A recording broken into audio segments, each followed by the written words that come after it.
like to once again welcome you back as we continue our investigation of Paul's letter to the Romans. And we're coming on this occasion to Romans chapter 8 and picking up at verse 18. You recall the general topic that's under conversation right now is this theme that we call sanctification, the process by which God starts with us in our raw form, you might say, at the moment of regeneration when we've just first come to faith in Christ, and begins a process of leading us by His grace through the power of His Spirit to increasing conformity to the image of Christ.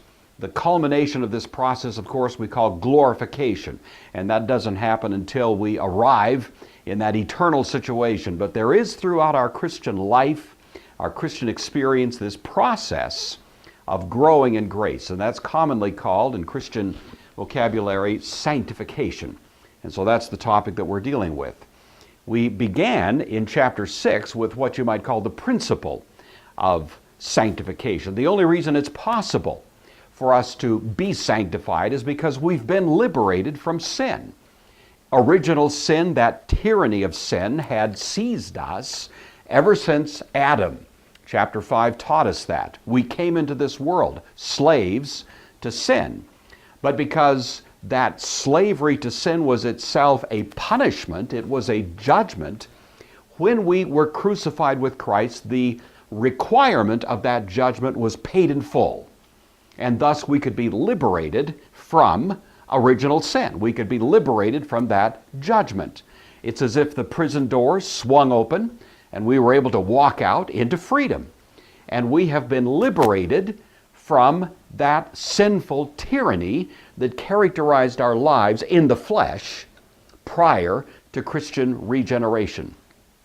Well, that means we can now move in the direction of a new way of life. It doesn't happen immediately. It doesn't happen automatically. It requires discipline. It requires perseverance. It requires, as Paul says, pressing toward the mark. And there are things we need to know about how this process is undertaken. The first thing we need to know, of course, is that it only takes place by the power of God's Spirit, and thus we must surrender to God. That's the fundamental principle of sanctification, is that we present ourselves to God. We present our members as instruments of righteousness to Him. We surrender to Him. We acknowledge Christ is Lord. We acknowledge His absolute authority in our lives. And that's the point that Paul's driving at in chapter 6, verses 13 and 14. He warns us against two distortions. The distortion, first of all, of antinomianism, the last half of chapter 6, and then the distortion of legalism, the first half, or really all of chapter 7. So we've looked at those two, and now we're returning to our theme, the theme of liberty. Sanctification is predicated on the principle of liberty, and that's what chapter 8 is all about. It's a great treatment of Christian liberty. And I've divided this chapter up into 4 separate paragraphs, you might say. The first we're calling the principle of liberty. The principle of liberty is that God has condemned sin in the flesh, which we've already seen. He says it again in the first part of chapter 8. And we are therefore freed to a life of liberty by walking after the Spirit, which is simply another way of saying of living a life of surrender to the authority of Christ through the Spirit in our lives. So that's the first conversation we've had in chapter 8, and that's the principle of liberty. Then we have the practice of liberty, and that was the next section. We put to death the deeds of the body. We carry on a program of starving the flesh. We make no provision for the flesh, as Paul will tell us over in chapter 14. We poison the flesh, we put it to death, we mortify it. We do all that we can to extinguish its life, and at the same time we feed and nourish the Spirit. We can do this not because we're trying to earn something from God, but because we are family members. As many as are led by the Spirit of God, these are the children of God, not the slaves. You see, not some kind of slavish situation in which we're simply trying to dredge out of God some sort of blessing. He's already blessed us. There's no condemnation for those who are in Christ Jesus. We belong to Him. We're family members. The Holy Spirit lives in us, crying out, Abba, Father, confirming in our hearts that we are family members. And thus this discipline in which we're engaged is taking place in the context of the warm family relationship in which God Himself is there leading us along the way through the Spirit. And so this discipline in which we're engaged, this practice of liberty, is intended to increasingly nourish and strengthen the spirit while putting to death the flesh. And that's the really ongoing process, you might say, of our Christian growth. That brings us to the third element of our conversation, which we're calling the prospect of liberty. What is its prospect? Where is it heading? What's its destiny? What's the end result, the end objective of this? And that takes up then in verse 18. And so I'd like to take a look at this. I'm going to read it, and what I want you to notice is that 3 times in this paragraph we hear the word groan. It's a very interesting English word, to groan. And the idea here is this groaning is going to sort of suggest to us what this liberty we have is heading for, because all the groaning that's going on, as Paul describes this, is in anticipation of a wonderful culminating moment in which we realize all of these things that God has planned for us. So let's start at verse 18 of chapter 8 of the book of Romans. This is the Word of God. I consider that the sufferings of this present time are not worth comparing to the glory about to be revealed to us. For the creation waits with eager longing for the revealing of the children of God.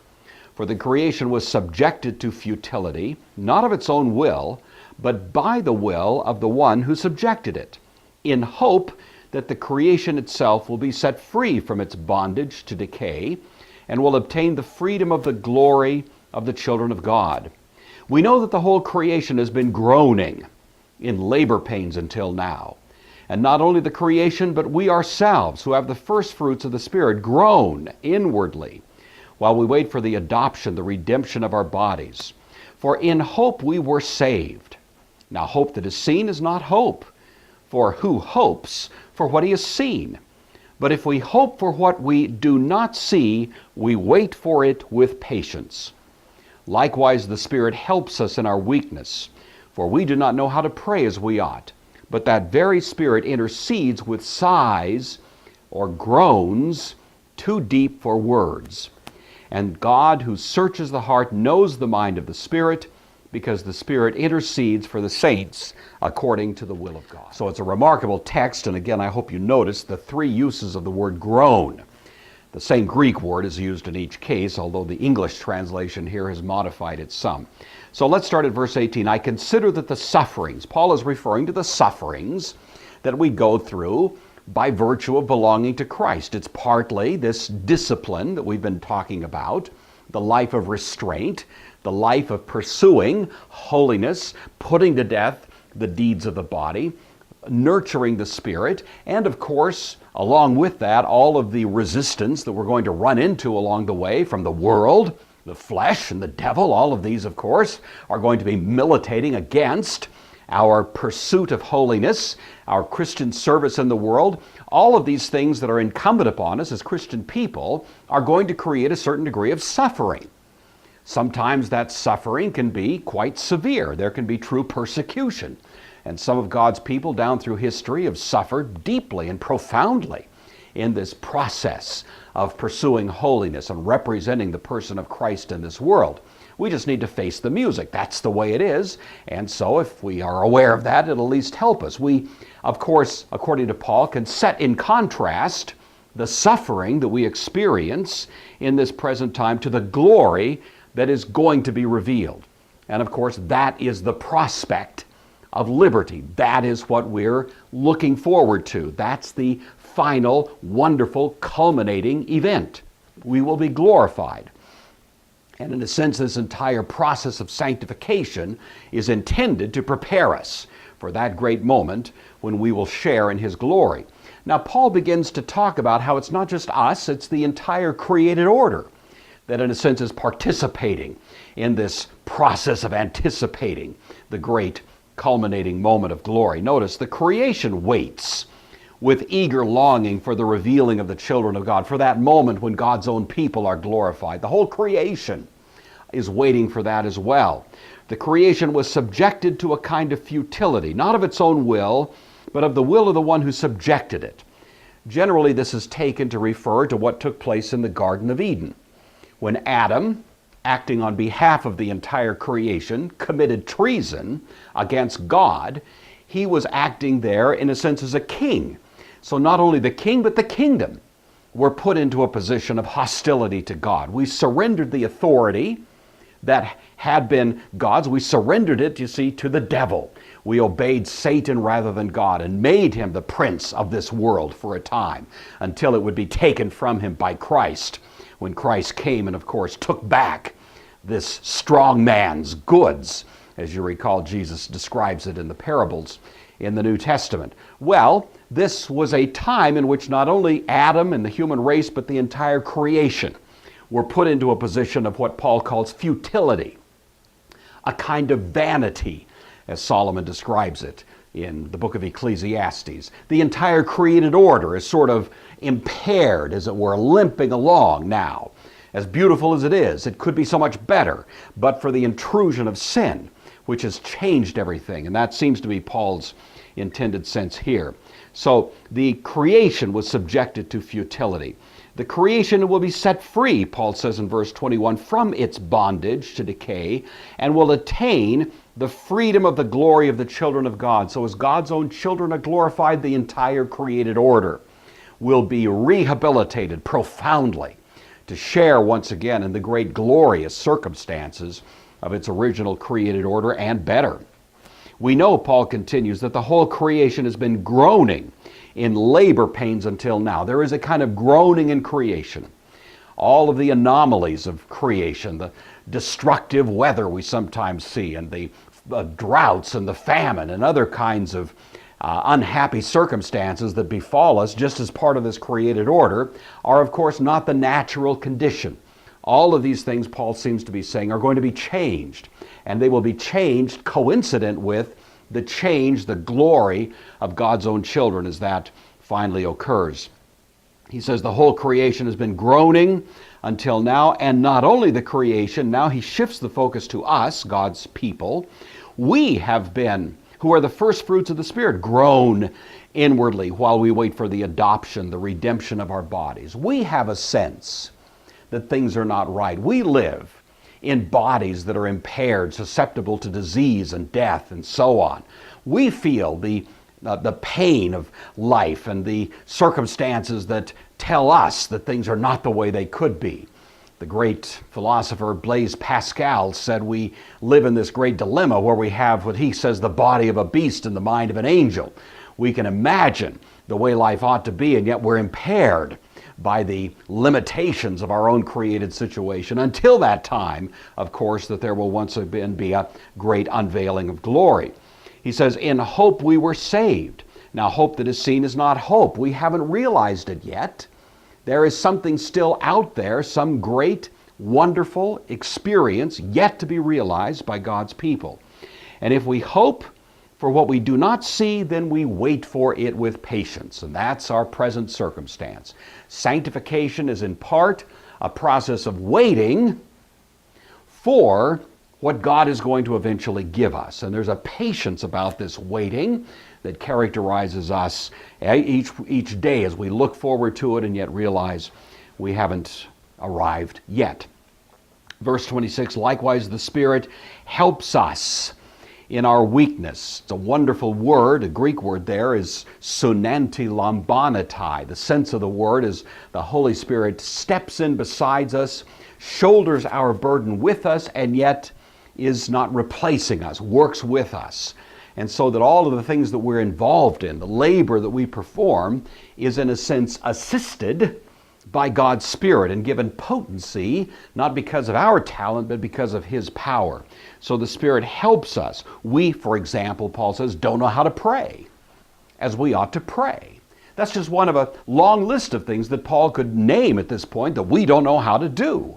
We don't know how to pray. We don't know how to preach. We don't know how to study our scriptures appropriately. We don't know how to communicate the gospel competently. The list could go on and on. All the things that we don't know how to do because we, in our broken, limited condition, are impotent to perform these great services that God has called us to. But the hope we have, the great confidence we have, is that the Spirit intercedes with groans.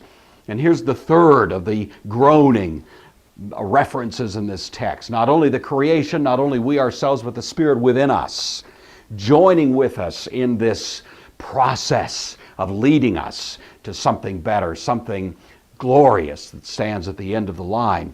So he groans with deep sighs that are too profound to even be articulated. And God, who searches the heart, knows the mind of the Spirit, because the Spirit intercedes for the saints according to the will of God. The whole point here is that as we are in this process, this discipline of liberty, this pursuit of holiness, the Holy Spirit is right here with us, empowering us, leading us along the way, giving effect to our efforts so that we are not laboring in vain, that this is not a useless, hopeless exercise, but that this is something, in fact, in which God Himself is very much a part of the process, leading us to the great prospect that lies at the end of the line. We have confidence in this, of course, because of this great truth. We know that all things work together for good, that God is working all of these things together for good for those who love God, those who are called according to His purpose. Those people who belong to God, the true people of God, can rest confidently in the fact that their labors, even though they are not competent, even though we don't know how to do these things, are nevertheless given strength, given power by God's Spirit, so that all of them will ultimately result in the good. Those whom God foreknew, He predestined to be conformed to the image of His Son. You see, those whom God loved from all eternity, those whom God set His heart and His sights upon from all eternity, He predetermined the outcome for them. And that's the great confidence we have, that even our inadequate labors are certain to bring us to that final conclusion, just because God has foreordained that it should be that way. Those whom He foreknew, He predestined to this wonderful, final, culminating reality of being conformed to the image of Christ. The end of sanctification is conformity to the very image of Christ. Those whom He predestined, He called. The sense of that is that He calls you effectively. That's the moment you're regenerated. That's the moment your heart comes alive to Him. That's the moment that faith is born in your heart and you reach out in faith and receive the gift of Christ and justification. That's the moment in your history, in your life, when everything changes, when you pass from death to life, from darkness to light. He calls you. And those whom He called, He justified. That's the moment in which He announces that you are cleared of your guilt. The atoning work of Christ is applied to you. You are made as if you'd never sinned. And those whom He justified, every last single solitary one of them, He glorified. That this is a wonderful process, beginning in all eternity in the past and ending in all eternity in the future, in which God sets His gracious affection on those people that He has foreknown and predestined and called to Himself. And these, you see, are the true people of God. The entire book of Romans is about that question. Who are the true people of God? And of course, this is the great announcement that those who are the true people of God are those people whom God has foreknown from all eternity and called them. And they can rest confidently in the fact that God is going to see through to the end of the process those things that He has undertaken on our behalf in the work of Christ. So that's the third section of this, what we're calling the prospect of liberty. It's leading us to glory. It's leading us to the final conclusion of our sanctification. And that brings us now to the last paragraph, which I'm calling the praise of liberty, because it is, of course, one of the most remarkable expressions of praise that we find anywhere in the New Testament, as Paul now himself can hardly contain his enthusiasm at the very things that he has been reporting to us. And you almost sense his emotion erupting now off the pages of the Scripture as he begins to celebrate the wonderful truth of those things that he's just been mentioning. So let's start in verse 31. What then are we to say about these things? A rhetorical question. In light of these great, wonderful truths that have been spelled out for us, what in the world can we say in response to them? Is there any protest, any objection that we could raise to the absolute wonder of the goodness of God toward us? Paul says, if God is for us, who in the world can be against us? If God is for us in this process, if God is determined to see this through to the end, then who is going to be able to put up a roadblock to prevent God from realizing those things that he has intended to accomplish? If God is for us, who can be against us? He did not withhold his own Son. You almost hear the deep pathos of a statement like that. Anybody that's a parent knows what a remarkable image that is, to not withhold your own child. And yet this is exactly the way Paul wants to describe what God has done. He didn't withhold his own Son, the most cherished and beloved thing. He was willing to sacrifice for the sake of achieving this great end. He who didn't spare his own Son, but gave him up for us all. If he did this, then how will he not with him also freely give us everything else? This is called in logic an a fortiori argument. If he did this greater thing, then certainly he will do the lesser. If he did this most remarkable thing, not withholding his own Son, then how much more can we rest secure that he is going to give us everything else? It's almost like everything else is an afterthought. Once he's given us his own Son, everything else, of course, is of lesser significance than that and costs God less than this final great price tag that he paid for our redemption. Who's going to bring a charge against God's elect? If God has chosen you, if God has applied to you the great payment of atonement, if he's applied to you the atoning work of Christ, if your sins have been propitiated for, if that is an accomplished fact, who's going to lay a charge? Who's going to bring a charge against you? It's God who justified. It's God who said you are not guilty. Who's going to rise up and object? Who's going to successfully challenge the pronouncements of the God of heaven and earth that you are pronounced not guilty? He says, who is the one that can condemn? It is Christ who died, yes, who was raised, who's at the right hand of God, who intercedes for us. Who will mount an attack against these Herculean, amazing provisions that God has made for us? He says, well, what will separate us from the love of Christ? Will hardship or distress or persecution or famine or nakedness or peril or sword? These are all hardships we may go through. These are all experiences that may terrify us as we think about them. And we might fear that in the face of those kinds of attacks and assaults on our faith that we would lapse, that we would cave in. But you see, the point of this is that the God who has called us is going to carry us through.